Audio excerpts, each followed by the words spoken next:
আজকে আমাদের চন্দননগরে আমি এসেছি নিজের বাড়িতে এবং নিজের বাড়িতে আসার পর আমি আমার কিছু কাজ ছিল এবং বোনকে তুলে নিয়ে গঙ্গার ধারে গেছিলাম। সেইভাবে কিছু রাস্তা সব কিছু তুলে ধরার চেষ্টা করছি। চন্দননগরে কাজ হচ্ছে, জগদ্ধাত্রী পুজোর কদিন কাজ বন্ধ থাকবে এবং সারা বছর ধরে কাজ হচ্ছে। এটা চন্দননগরে কত বেশি কাজ হচ্ছে আর কত বেশি কাজ হচ্ছে না সেটা গত 2-3 বছর ধরে বোঝা যাচ্ছে। এবং কিছু কিছু রাস্তা খুব ভালো আছে, কিছু কিছু রাস্তা একটুও ভালো নেই।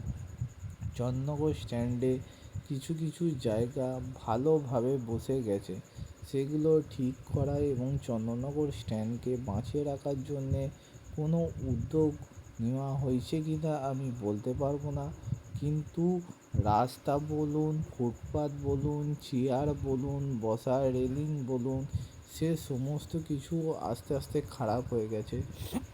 কলকাতা শহরে রং হচ্ছে, চন্দননগরে কোনো কিছু রং হচ্ছে না কেন? কোনো কিছু পরিষ্কার হচ্ছে না কেন? তার বদলে বাইরে থেকে অনেক ছেলে মেয়ে, অনেক লোক আসছে চন্দননগর পরিদর্শন করতে, কিন্তু চন্দননগরের যে ঐতিহ্য, চন্দননগরের যে রাস্তাঘাট, সেগুলো পরিষ্কার পরিচ্ছন্ন যদি না থাকে, প্লাস্টিক ব্যবহার যদি বন্ধ না হয়, দোকানপাট যদি ঠিক করে খোলা না হয়, ব্যবসা যদি চন্দননগরে না হয়, চাকরি বাকরি যদি চন্দননগরে না হয়, তাহলে এখানে কি হবে? এখানকার মানুষ কি করবে? বাইরে তো যাবে কাজের জন্যে, কিন্তু বাইরে কাজে করে সে 100 টাকাই কামাক আর 10 টাকাই কামাক, সে বাড়ির জন্যেই কামাচ্ছে। অনেক ছেলে মেয়ে আছে চন্দননগরে যারা গ্র্যাজুয়েশন পাস করেছে, এইচএস পাস করেছে, মাধ্যমিক পাস করেছে, তারা কোনো কাজেই ইনভলভ নয়। তার মধ্যে একজন হচ্ছে আমার বোন।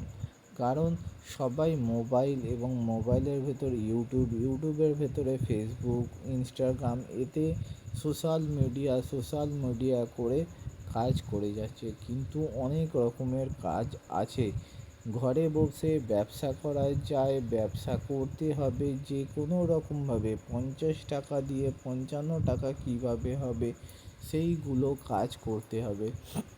চন্দননগরে প্রচুর কাজ আছে, কন্ট্রাক্টর বিল্ডিং বানাচ্ছে, বিল্ডিংয়ে প্রচুর কাজ হচ্ছে, টোটো খারাপ হচ্ছে, টোটো ভাড়া সারাতে হচ্ছে, ইলেকট্রনিকের অনেক কাজ, বড় বড় রেস্টুরেন্ট হচ্ছে।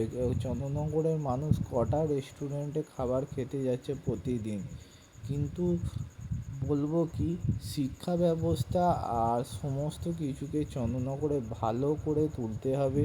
চন্দননগরের রাস্তাঘাট, চন্দননগরের সব কিছু পুরনো ঐতিহ্যকে বাঁচিয়ে রাখতে হবে। শুধু পুরনো বাড়ি ভেঙে বড় বড় বাড়ি তৈরি করলেই 2জন 4জন, একজন পায়রার খোপের মতো করলে হবে না। বাড়িকে বাড়ির মতো রাখতে হবে, বাগানকে বাগানের মতো রাখতে হবে। আর চন্দননগরে একটা হাব তৈরি করতে হবে যেখানে সমস্ত রকমের ফেসিলিটি পাওয়া যায়। এইটাই বলার ছিল। রাস্তা খুঁড়ে রাস্তার তলা দিয়ে জিওর লাইন, এয়ারটেলের লাইন, ইলেকট্রিক্যাল লাইন নিয়ে গিয়ে কী হচ্ছে, রাস্তাগুলো খারাপ হয়ে যাচ্ছে। এর বিকল্প আছে, টাওয়ার ছাড়া সোলার লাইট অনেক কিছু আছে।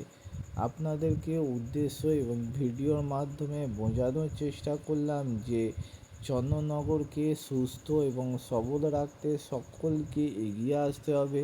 চন্দননগরে যারা আছেন, চন্দননগরে ছোট বড় বুড়ো বাচ্চা সবাইকে এগোতে হবে। প্লাস্টিক দূষণ বন্ধ করতে হবে, নর্দমায় প্লাস্টিক ফেলা বন্ধ করতে হবে, বিল্ডিং করা বন্ধ করতে হবে এবং অনেক কিছু পরিষ্কার পরিচ্ছন্ন রাখতে হবে। কাজ শিখতে হবে, রিপেয়ারিংয়ের কাজ করতে হবে, সব কিছুই হয়। আজকে দুপুরবেলা প্রচণ্ড বৃষ্টি হয়েছে, জল নিকাশি ব্যবস্থা একদম খারাপ হয়ে গেছে।